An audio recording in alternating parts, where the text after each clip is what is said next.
Ole tātou prokalame masani ole wati, keeping a watch. I tātou current affairs. Wati e tuli matai, mata upu o tutupu o tātou vai whanua. E a fia e soifuanga whāwau, langalanga i fina ngalo. Ia, ai mesi ole no fosila fia, ele a ai o fina ngalo. Ia, o maa se lua malo. So a tau, ele maa laulau nea fia, fila sunga whatonu, sunga se iuri, sa vea le ofo tonu pesta. Malo le, soifu manuia lau, sunga le whatonu. Malo, lava i lau. Fionga to li, mwhautai futu tu mo tātou atunu. Ta se e foi atu, ia vaenga umaia, o manta whawhelua i mua, i vente whawhelua i le hou sau a fou. O fou le wati. Nei whawhonga mali ta whalea, unga lena mai atu. Ta mau a inga te le le whasoa, le sunga i le whaina malolo, man malo. I le mātango fiat ne, te le fo inisi vaenga o le soifuanga, ia maisi fo ia le tātou anga nu. Ia, ngangana. Ia mal tātou ngangana. Tala whasoro pito. Oka, polo kiki. Mea se umana. manu ale, tulo fo ia le sunga. Ia, o le uta nei u whasoa mai. Se manua tātou misia ia le uta fo wa sa a le sunga le whavenga. Sunga i to ina. Malolo man malo. Malo. I le mātango fia lao. Nisi wahenga le whakua kai loa fu la ia. Nisi upu. Pe osore. O tauna man tātou tusi. O le ala ia upu sa mua e wha o ngā ina i le tātou ngana. Ia le kakau kede, le tāta. Ioi. Peila o le quality. O le olo ula. Olo ula. Ai fuala e ai se yuli va tu fa fonga anga samo. Te fia mata mi mita. Le se tātou sao. Le tātou fanga sa. Ele fala por tonga ni tātou. Whaia o lo ngā lue. Whaia o ngā wawina ngana Samoa o te roa. O kar matango fi. Malo le. Tau atai malo le ngā lue. Ia o lea ua whasoa mai. A le si mea tau. No mai tau mai Samoa. O le tana whaasalo pito u whātū la whono ina o ngangana.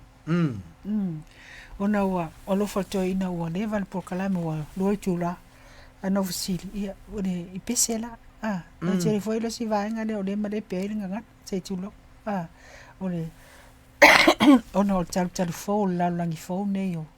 O le AI ma tūlanga i. Un whai ana whawhai ngofia, ai si se ai ngangana. Ia. Tasile nā vaenga tā ua wala. Ia wa oil whai pese. Ia, o le vaenga na a fuala i maisela mele ai le wa sau noini. I le whaliunga fo i le ia maisela o alanga upu. Ia. O le teime whaonga i nei ai o no se le context. Pe o le au mai ele tua e le se fo i le e whai o na whaliu. O na tua whapela kako ia whapela stanga tele mamla mai le nga ubule. Ia mo fa tatono le o le la usa o la fa le fa le unga le o fa le wai ia o taitele sa. Ama tua Lucia le. O misi a to le winga mo le anomoni. Le a fuai ona le winga le upu.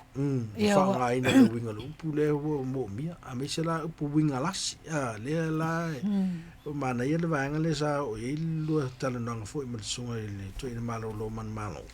I whaonga ina o whama mafa ama. E sere mana i ole, te le ole, to mai ole, o le whai unga kapeneta. Ioi. Era mai whaonga uma pia. E geiri o karamana. Era uno fo mala malam. E ia vaenga wale whatino. Ia, o le nasa mua. Te lia so fina ngalo rea so mua. Ia, are vaenga mua le o ta wati nea fiafi. O sina feedback fo ile, o le na whasa mua feedback. Tali atu. Fo ile na o mae ale.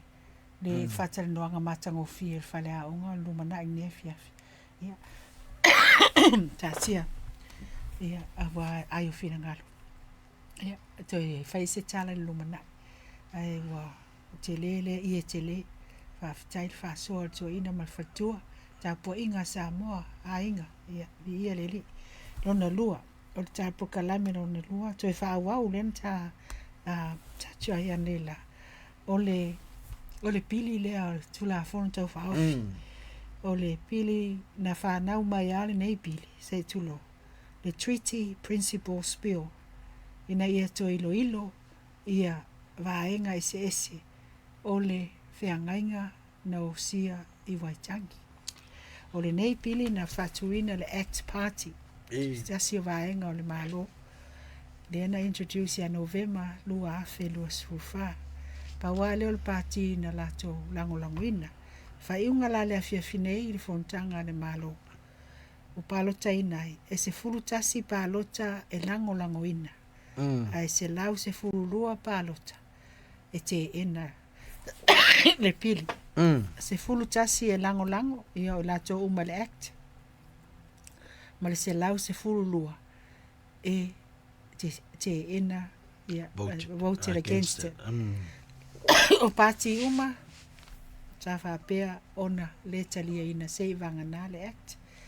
Ia o le mai ai leo le matau. Ia wa o le unga leo tu la fono tau whaofi e whatuina mai e whaipule a taito tasi. Wai o le pili lea na sao ona ele mfaila ona oftuna inga faile na o e safa mtana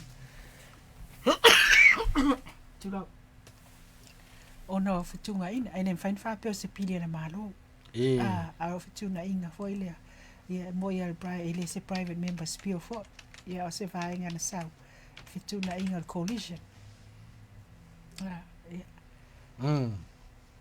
ia la o tu lai mai ai sa langa ai fina ngalo ma vevesi ai foi le atunu ian sa no manino ma le pale miele amatang ase o le van sa no mai el pan mi foi New Zealand e vangata ele langoina le langoina ia ele piline wa el piline pe falling mai e sui ai e tamu fai e sui ai ina tu sa tangata uma tusa ile tu la fono e le mfai ona nga vai e tangata te ingala temine o le ana vai e tangata mauri ai patino tangata fo le o iwi tasi ia de tulanga le na ia fai pule le tio fo ne fai pule le ilona langona na manatu mal to fa nai ai man tu foi ole fianga inga le e ele mafu anga fianga ele te yo so mai le nei fiangai o fiangai nga le no fala fani ma le soi fu fatasi o tangata e lua ile amatanga o e mai England ia mai ona le fanu o maot a wangalo ai la ia excuse me le vai nga le o fina mai e David Seymour ia awa o le mea o le ia ma tapuni atu ai lo I te tulo ma ia fina ngalo whapea whapea ia o le winga o le whiangai ngai I Waitangi e iai le sao tele o le malo le na whatuina I lalo o democracy na au mai le Westminster system mai fia mai le tupu o Britania le Crown le na whatuina I malo e iai lo lato responsibility e va ai tangata Māori. Ia, o le mafuanga na me le amata. Nā nei. Ia le lau mai ale matau, lona lua.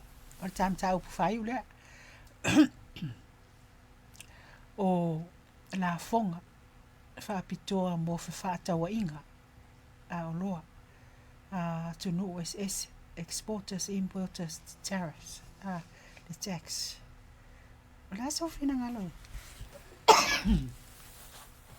Wale o sui mai nei le fina ngalo panemia. O laksa. E wale wala ngalanga fina ngalo laulangi.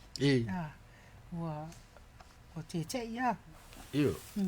Mai se ala le tulanga le wo ia le President America fo mala to tu lai mai e whainga malo.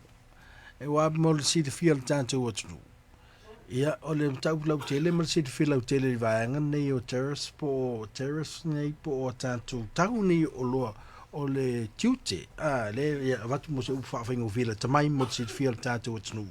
O le tiute le tau ave a tanto o loa po o vaenga fo ia le tau nuu fa mo moli pe atau nu atu a me se o lo yo lo tom foi o tatou te moli na tu i se nu mo fa tawina tatou export e mo moli atu i se nu pe e fa tawina tu i se nu ona tau nu atu la i atu nu ia o fa ia ile tau pe a ia la tu bo mai lo ia tau tiu te le e fa pe ona tutongi e tātou ne lau whai o loa. Ne tau mwhai whaatau i nātu tātou o loa, whakaika inga lau talo. A whapea mai talo mai tā marmari whawhaingo fia, mara sit fia tātou atunu.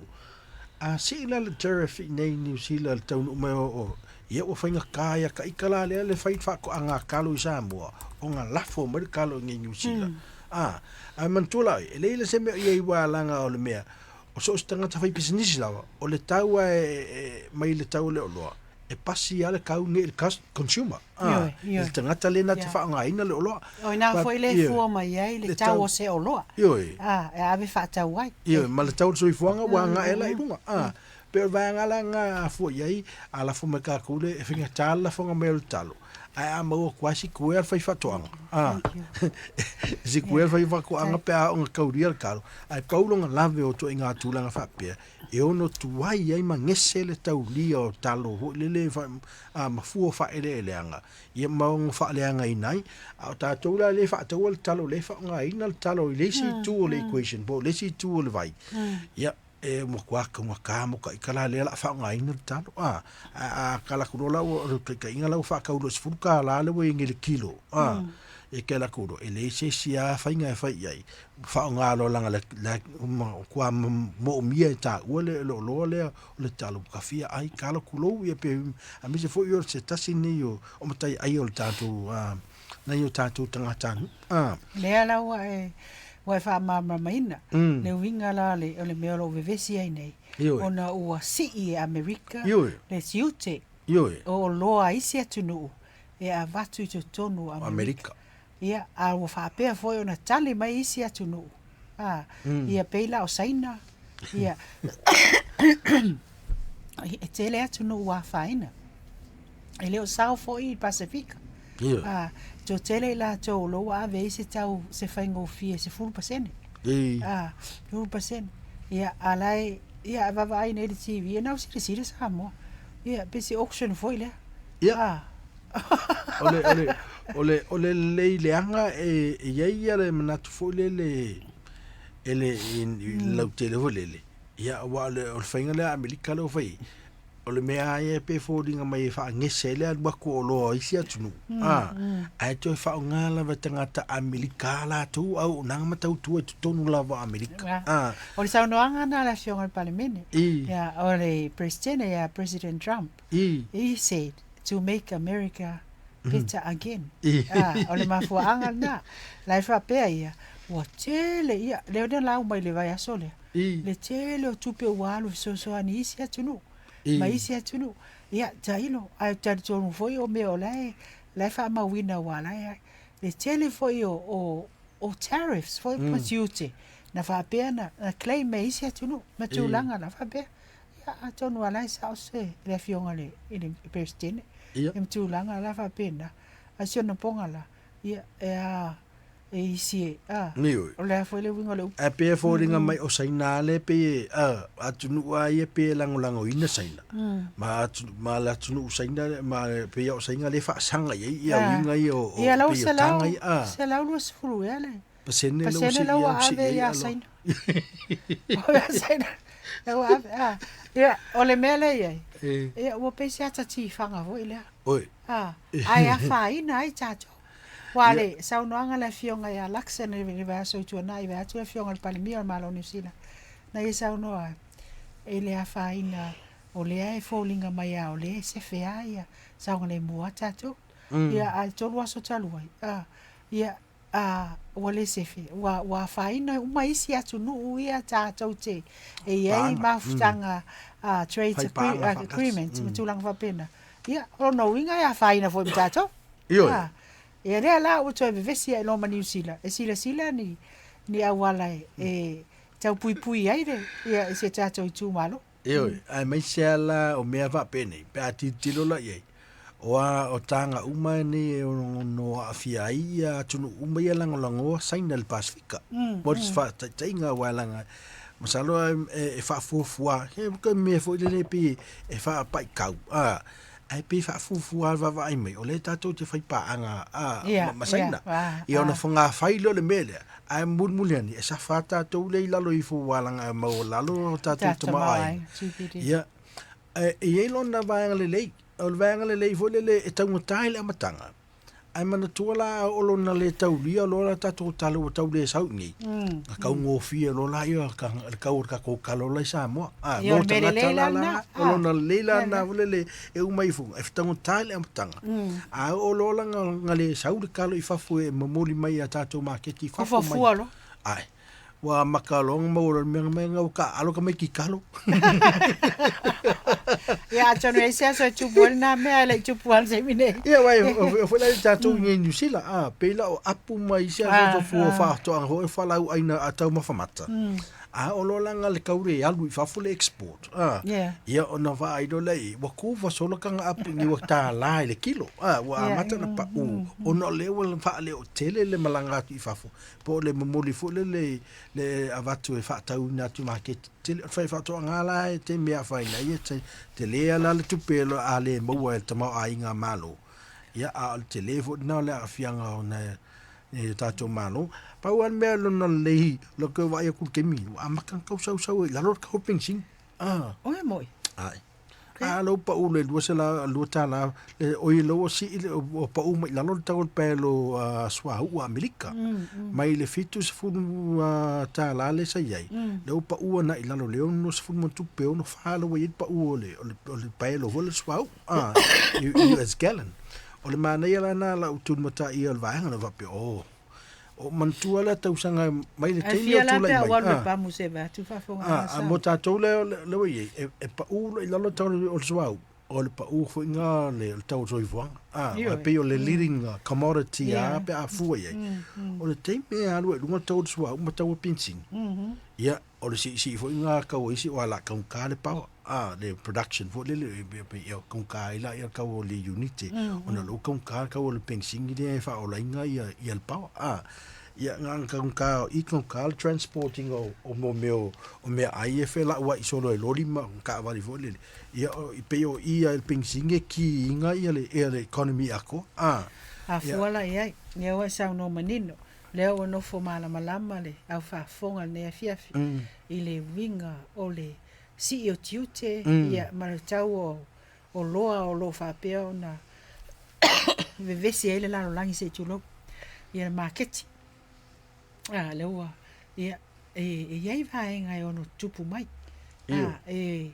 ona recession ia o aila ia le tulanga na le afaina o le soifuanga fa awa ile aso male aso fa le tonu le tau o soifuanga o le ao ina pa ya faina ia ni lana mai la tu si la ki wiseva fa mai a tonu ya faina ia is kiwise kiwise ave kala lo ya ser pono volanda ele mo faina tala ya va pe le fisiri na lo ma va pe e fa fe ele se sa un ale mu o le fie kipil kup ele faina la to fa sa un ale mu ina la ia ole faina ia o fata wa ingai ole fa ngata to tupe sa o tala no ile siari e fenga luenga ya cha anaf matala noa o villa e faksoli e kipilo kiwi se mai mau kimi le la kala va oia okay ke le fornga sumo ngalwenga ka fa ia me ia fa me lo la tala lo kiwi se walanga na ia i se vanga hardships ka situations foi po tu langa no pangati foi i tu lang tau selen ia ma le tu fa so la ia ia vai foi la le mesa ota to New Zealand o le recession me le tu e terminate te fa ma ni la terminate ile pa ila lo tau fale lo nga ila it's the bias market at the moment terminate ma o le to sa le official cash rate le malo fa tupi ma fu mai wa fiu kau fa pa u la lule ina ia tau fai fa mi ngoi ia il tanga ta fule atu no mai tu pe fa tau i fale ia le ala fa pa u ila lule o si a ia tau fai ia ngai oi le va ngale ia tau lia balanga akasi fale alu milion i fa ta vidi fo ile ia le tama wa inga ia ma tulanga pe nai fai no wa ale mi noi tu pe mai fal tu pe ia nga ngofa ala yo ku pe fal ku pe ia ka ia nga tu pe lo fa fai ngalu ngaina pe o inala leo vai atune wa matona ka ko a makafunka ko to fo le vai ngale global recession le sa tu pu lua maliva lua tu ia mal si lo la malangese o tato ngaluenga le building industry o ie te si o ie tasi le tofo tasi le ata fa te paiata e lo le fa le tonu le i wala fa penalment pu lua mal fitu na mata male yo o tu fulele ata tu mota mala o tu ai nga fausia falele pa fa umanga ruenga i ku isinga ruenga le inta walunga o ma fuma e ko yo ku nga ka e nga kupe me ngo men kupe le bank e mai la ku mal bank ya maruru ku le ko fin top upload loan i ngale umale bloke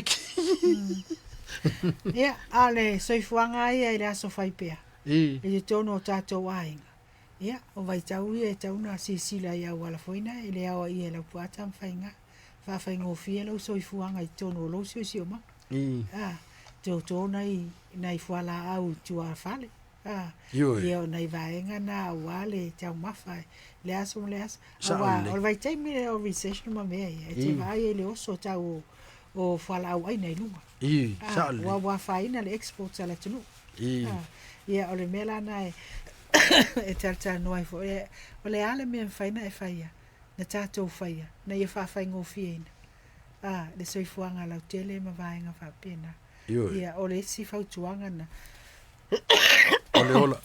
ola sefia ola sefe ia marmela le o le kiwi save ia sila am faina tala ia amatulanga foina o le fai mai e awole le te mile wa tele ai la to va ngala tele a ki wise wo to su ele si fanda la la fa mai o le su ia fu fanda so va pe ele se menga ia fa mo pe ia tu langa fa pena pa va ngana na fitu sia i my banks wa mata na won my banks ma tu langa fa pena o le fa ata wa inga le o malepe ia maftanga vavalata ma agreements nena fa pe free trade vatu fua ele se tiute au mai ele se ita fe ala pe a faina tato matulanga va pena ia ona e telena fa mo me tato ai ngai fafo ia wata singa ia ma vainga fo ia wale ia le fa le ia so fuanga pe o ta vale matulanga ia le wale le ta vale o ia mai a faina la le tau wa ta vale o tu fafo ia e va penale le fu le ta e wala ngala ole amana tu fo ia samo e wa ka si fo fa pe me fo man malo ia samo ia si fo ka ko turf lo si turf ia on la ki ala mano wala ngai o fa mai ia lo si a do ko lo ka vale on ko la ai vai le tau sanga le na su ye le au wala samo uso le au wala wa fes fruiva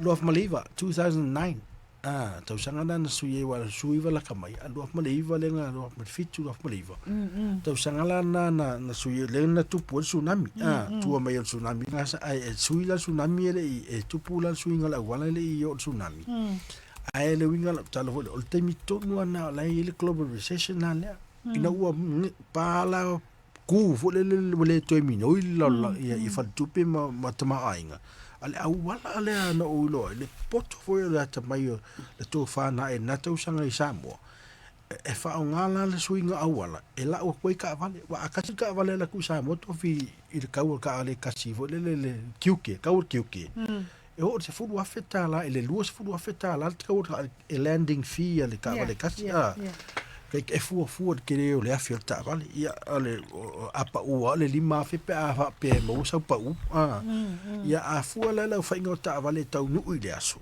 i le vaa lea lua koe o se lau taavale i le elenda le aso e tasi le taunu o koe le kaavale a fuala i le lima afe whakataitainga a se lau kaavale a lima afe e lima se lau afe ngai maua i le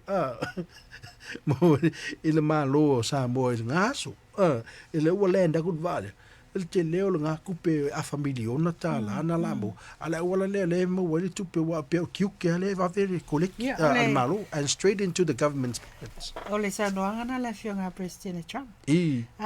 Le pole e si ya tunu. Na ole toi fa le lei. O lo na tunu. Ni America. Ya al me Malia la. Ya family tu pe ale Malia ya we. Ole afo. Ole tu vele tu la i me la fionga le President ya. Lau mai le tunu. Lau mai vele. Ape. Sorry. Ya. Ele o. Ya atonu foi ole awala la e whaatino aila na ia taitainga. Ia. La e sisila ia. Ia ma awala e sosoani ai. Ia toi put number one first. Ia. Pe ole si vaenga na saunoa ia. Ia. Tele ele sosoani isi tu ma isi tu. Almela mali ai. Ia. Mai tau atu. E alu whaatasi a vaenga na. Ia ma isi policies. Ia wawe esere miliona overstayers. Tu so le fa mai fa le i fa mele ia a tonu e matangofia matiti ale ye isi me fa tino ai ia wa ese overstayers a ese fa le nga tu langa foi nai e ve abe ia ma fu le tau sanga le sa president sto e tanga ta american officially ai mai le temi o tulai mai ia il person mai va ngai nga fa mai la to mana ia o nga le sa fa mai sa tele la to tupe na mo le i fa mondianga tanga ia sa fa nga luenga america le no tal no i mo fisi o so ia ia balanga pe o e o tus e ala fo ina ta tilo le fo tamani le nga o te malo o bilionea o le lang tasila tangata la ve i faitaunga ho le o tangata e mau me lolang ia ma faula fa pela wala le na te faso ina mai e ma faio na man wi ai tangata lautele ia tonu le leila le america walanga man tu ali fa fu nga al president ia na advisors tanga foi lo fautuina ia tonu la ole me foi le wo ila tu va I'm after ya ele se kaua le me foi america fa mai ke mai wa a fuala ele si president tu la ia ole kaua melenga ngala fa mai ke pe ala tu le ole me maria na la matamat vai ala fa o esa no ole vele te be ole tu mai foi le tu la mai ia ole me le te mana ai ia la like it you can't help it but it's ata vape ia ma de tape na wis ia te va ai te fo isi o pega te fai langi tu langa fo ia le o langoina mai america tu langa va pena ia o lo afa ina te foi australia ia wa tele o lo australia va tu langa ia ala ia ia ja tomata e tupea wa fai nai o ma o le tau fa le fa tau ngo ni fa inga matulanga fa pena it's a trade war o le lalo langi fo le ale wala ta to wo tu nei ia mau pelo on sa ia o le lalo langi fo ngana ss la langi fo wa ia te tau ua se sena fa nga o le lalo langi fo o le tanga ngana o pe ona ye ko kala me matang fia ne fia atanga ilungo pe ngata fai langi le mele ta o le ai artificial intelligence ia o to tele o fa nga ina ia e manatu alofa i le lumana o le loa o le ia pe on sa no le ne fia le senga ngana le senga no le senga no o pole no ia pe le sunga la fionga la un fausia e professor Aiono fanafi le fo into fam natu mai tato malo ne fiafi la fionga tu favor la fionga te telefono le sunga ile to ina malo o ne vai nga uma samo ia ele ia se ole tawal tala male fa malo si awa tato prokala ia look after yourselves a se yuri. Ia. Sa o le e tā ua le nā fo le tātou atu e wā pe au mā mea uma. A le maua lava le malosi e wha ua ui le aso atai au. Mali. Ia, e le ise winga o le tātou si le whiala o tele. E le ise winga o le malosi ma. Ia ai o le tautua nā walanga o vaenga o mai o lo o fautua ina fo i mai o le upol poto. Ia. E fautua ina mai fo i tātou umai na ngata i fo i tātou e kāli sia la tō te tātou fo. Ia o vaenga o mai o man whātū langa le whātū la fonu. A wai e tā ua fo i mo le mo soifua malolo ina o tangata. Mali. Ia umi fo i ia o tātou lava o le tātou whatamala. Kusal whakamala e tele tupo i whalamula. Tu ma faina il soifua le tele o tēne o tātou tangata. Ia o mea whatau wa. O isi a teimi o le tātou na wai mea sumari. E pe o kamanga le koe wa veka aku. Ia. Me umana e kasi fautuanga na le tātou polkalame. Ana whai ua tuaila i le tātou wati ne fiafi. Ia, pe ona iai maali e le tātou bilingual program le ne fiafi. Le na tai tātou whatonu. O le tau whai uina. O le tātou vai aso matango fie. O le festival. O le ASP festival sai ai. Mune atu whaftai mātua. Ia wa o tō lava le sa whatino ina tau mwhainga al whana. O tō sa whatupe ina. Ia mai se o momoli atu i o le onsai o le umi o aonga ma tūlanga whapena. Ia mai se foi i el pa i o whai aonga. O la tō whatu whai le polkalame. O lo mati ina ngangana. Ai mai se o le tau mwhai e whana. O la tō sa whapea o na oka ava ai fale ainga matulanga umasai ai. Ia, malo. Ta pena ina ma vanga u. Jo ele se se vale mene o nisira ele ia fiale. Le ASP. Na, ona olea. Ona ole wa aini au wala ni lei e lango ai. Ele fo ila ua sau no le tatou malo ne fiafi le fale au. O au wala ni lei fo ine. Ia ile sau ma tua. Fautua ina ia onga. Na fautua ina ile aonga. E te taunga whaau whaafena whai. Whaafena mi whaafai ngofia ina. Na ia whaafai ngofia ina. Ma ia maua se aile lei mo le lumana. Wa le sa ia. Le sa whai le sa o le tātou le tio io. Le sau tangai. Le sau fina ngalo whaatama. Whaamatai. Whaataitai. O le mana i o le netu sanga.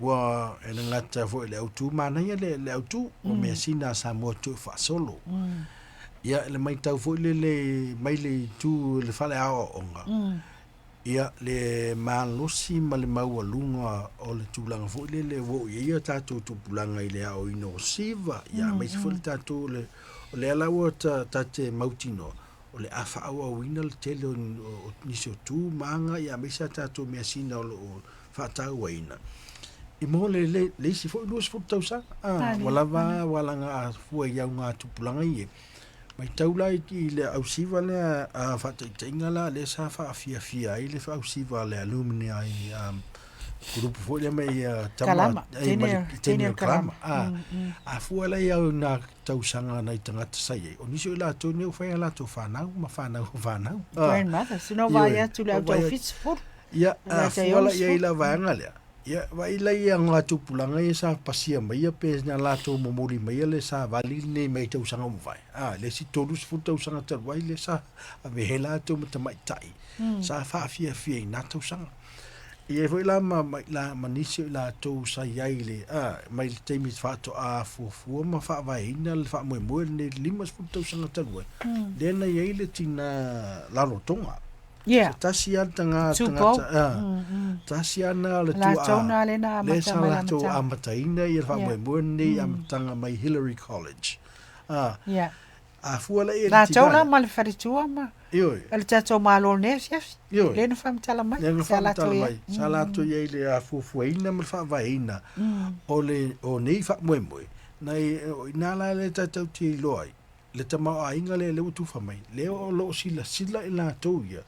A lo fa wa wina ya me sina nei po lo o faina la tu faina mai ia nga tu pulanga limas futa usanga taruai fuala ia i ngana wana ma for ngana Lima suta sang. O Yo. tele lan tatou whaiaonga ngana. O Ia. tele tatou linguisi. Mana ia. O Pei- lu taula na. Tu sa o le winga na le whaamtalanga. I. Whatupu manatu. Ia. E leo whapea o tusi lima. Le I. whatupu manatu. Mana E ia. whawhea o na hao mai. Aunga o aute. Matulanga whapea. Mole lumana. Mole lumana. Ia wa whai wa lima suta sanga. Ia o ame tau te fuanga iai. O ame fua iai le au ngā. Mana Ia ole mua ia tātou i o le ola ngangana. Ia. Sa. Ola ngangana. Ia lau whaiaonga o tō tele. Tō tele. Wa olo.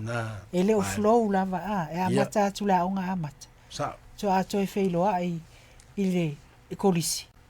O tu sore misi le levo tu tonu. E amata atu a onga amata. O isi a onga o pailinko. Pailinko. Ia latu. Ia le lor ngana le na o le le ia tu i le a onga amata. Ia vanga. Ia ole ele o aia al procala me lo i lo ro faya onga. O se fa manatu. Fa le sila to vaenga ia e fuanga ia a fa wali me suta sanga e fia lanta to professor o ngana o fia na ia e vanga ta wala o fionga to na maua mai tau no anga tina matua ia taulesu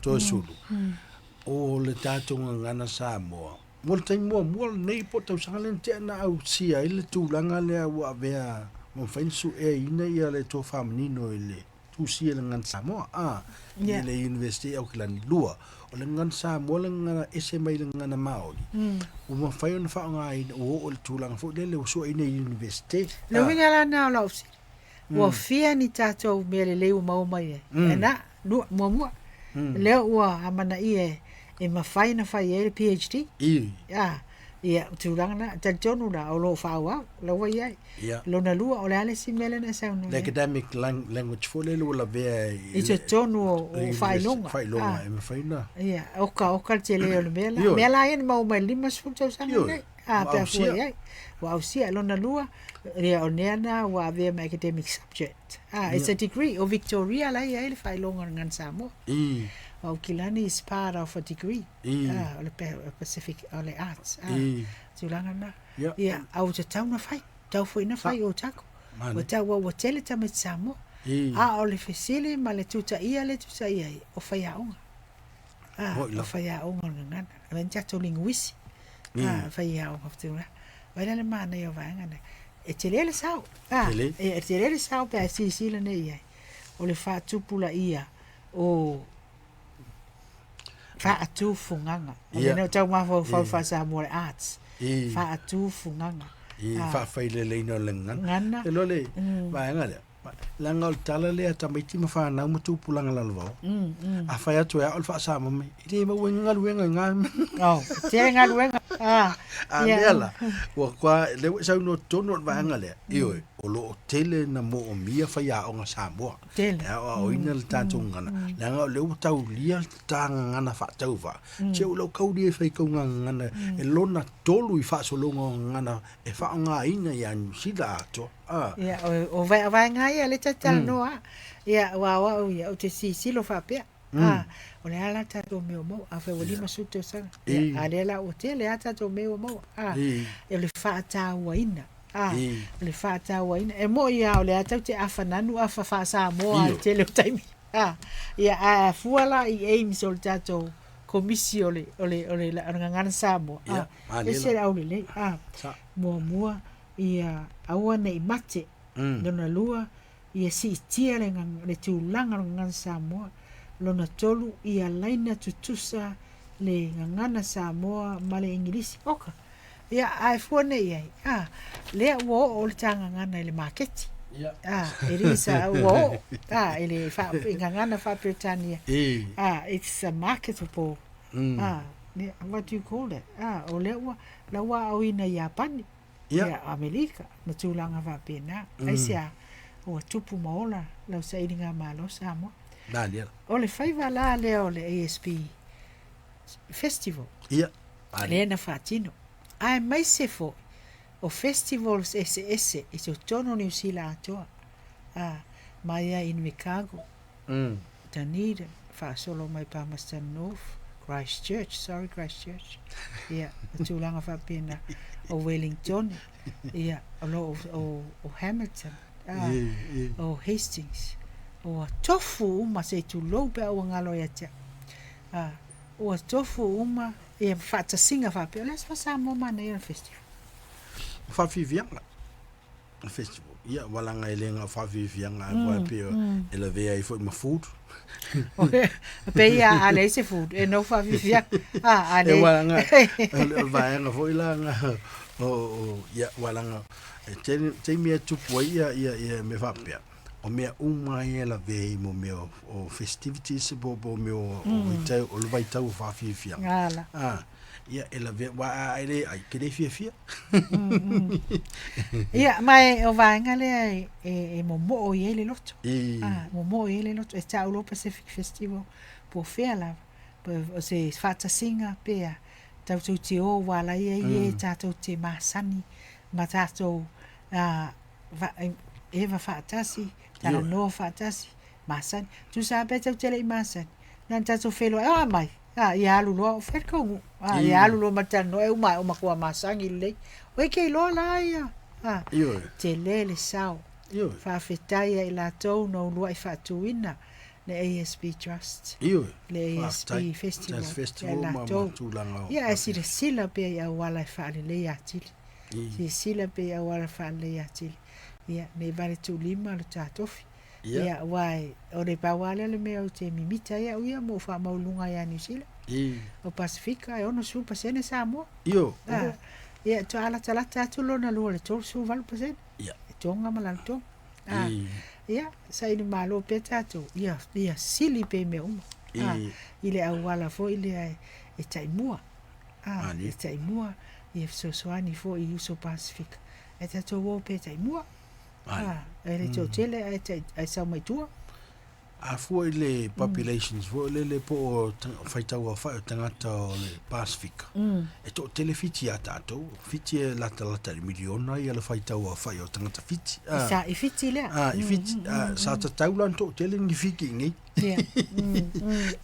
A tātou, na le lua se lau a whela i Samoa. Ia langa o tele ta apeta to salo tato whaitau a whai la langi fiti sa lau a whai. E le o ato a se miliona o tangata Samoa.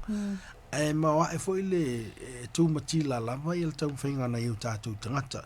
Ia tasi nā mea na whawhitai ai. O le tō tele foi o nisi o te mali i whai pisi nisi. O lo whapeo na lango sui whamoe whapene. Ia, ai e foi le tele o pisi nisi sai ai i le asorea. Ia o le tasi nā la sanga o le auto wa amai o ne tātou tangata i nei. O si lia leo lima se fuktau sanga tanu na auto wa amai. Ia na yo tātou tangata mati na e tonu a tero.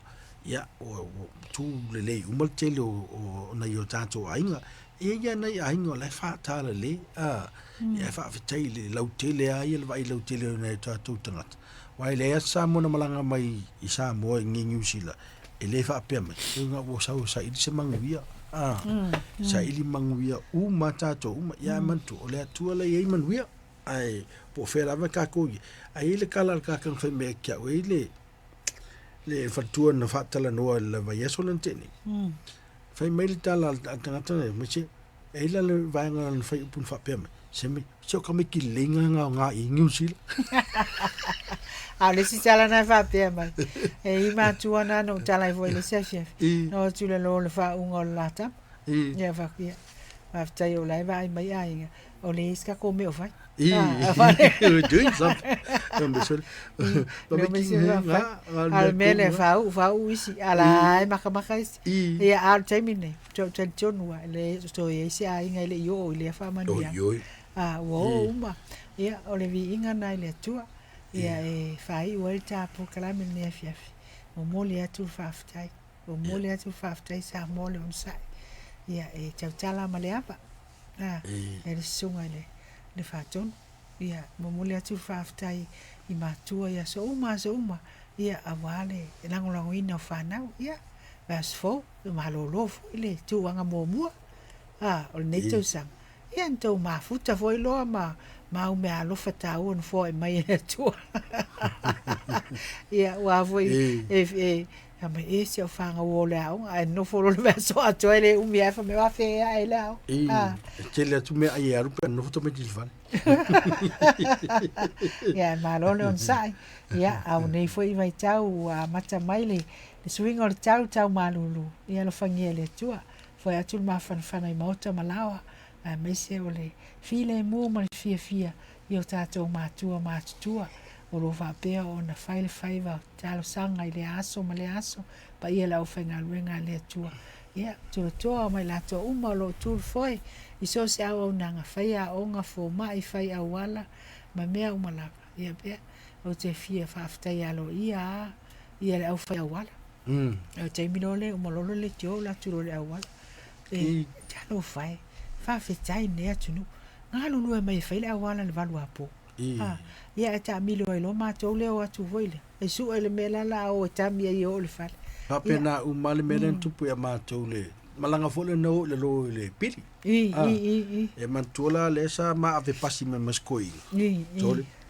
e o mai le va ngole atu pe taupu ia ka ambi lo le tua i rotorua ho le tavali na fai a wa ai ka kala ia le na pases al ke ifo mai ka kaio ia ka ikange ave kavali le ave pas o kinga ingo mai kau kau toso nga ile situ i ko on sai modesi wa fa popolisi kula ile malanga ona la o mafu mai fenga awala oi ka mino ka valen me ole o tato programe ne ya fiafi ma lo fafta i sungai il faton ai sa lelea o lo faanga mo oe o lo enga lue po fea lava o le enga lue po fea o maanga lue po fea la we are all aiming for the same purpose ne ia fausia ia se atunu o ma society manuia ni a inga fia fai o atu aila o fa sa launga le nei fa mali atu romana le tua mana tua o le 360 tau tua trust presents siva mai mapuiti nga band o le ai Eva Marikoko o le nei awa unanga e mo tangata matua o lo vala aulia mai i a matua all Pacific Seniors carers and families ia vala watu na yafi o mai tatou fifia fatasi i le afiafi o le astona i o muamua a se sfulu a perila i le tūla o le whātou sfulu le afiafi. E whai uina i le iwa le afiafi. I o te puke o Tara Community Hall. O le awhawhiwhi e le puni alawa. O le guest performance. A o le mapuiti ngā band le e whawhiwhi ai. E nā se furu tā la le entry. Se furu tā la le sapa. E matua le ai se awa malosi. A nā o le siva. Mo tickets ia vala au telefoni lea. O lua tasi, o no lua, lima valu, lua toru. O lua tasi, o no lua, lima valu, lua toru. O le siva, ale au mātutua. E whaia ele 360 tautua Trust Presents. A pe isau emaili, o le admin, admin, at 360tautua.org O-R-G. Le la tu watu lunga o tato Facebook. Ia, a wana wha soa inat. Ia, watu tele la tau e wha peon patipatia le awaunanga. Ia, a le tautua, 360 tautua trust. Le tele la tau sao, so soani, yo tato matua. O le msi le fiafile. O ia, o le none other than Fetelainga ya Lia Manaya Lorenzo Kaisara. Ia la fi tato tama i. Ia awafo i. Ia o masani ade asisi siva mana ia pe o siva li. Ia la fa pen fa fi. Ia. E so ia la fa i watu le sunga le fa tonu ma fiafi.